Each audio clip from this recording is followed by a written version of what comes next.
Matapos si David sa flood control anomaly, kapwa itinanggi ni Quezon City Congressman Arjo Atayde at Caloocan Representative Dean Asistio na may kinalaman sila sa mga anomalyang flood control projects sa kanilang pagharap sa Independent Commission for Infrastructure or ICI.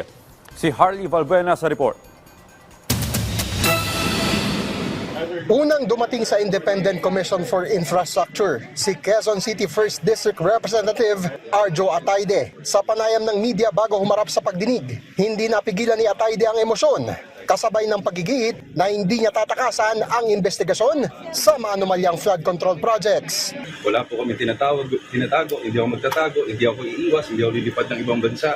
I am here to thoroughly go through the investigation to fight for my innocence po and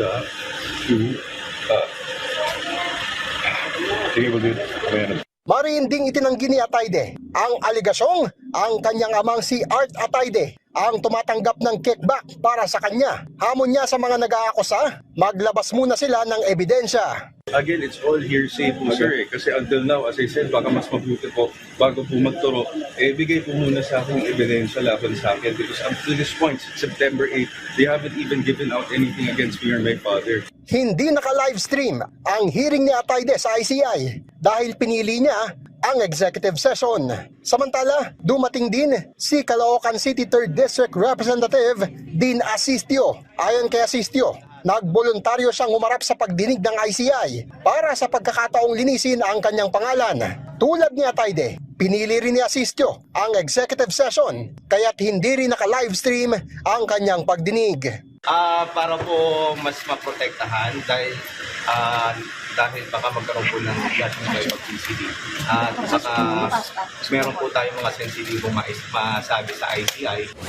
Sina Atayde at Asistio ay kabilang sa mga pinangalanan ng mag-asawang contractor na sina Sara at Curly Discaya na umano'y kumikickback sa flood control projects. Inamin naman ni Asistio na dati na silang nagkita ni Curly Discaya sa isang awarding ceremony sa Camp Aguinaldo noong 2024. Ngunit hindi na raw ito nasundan pa.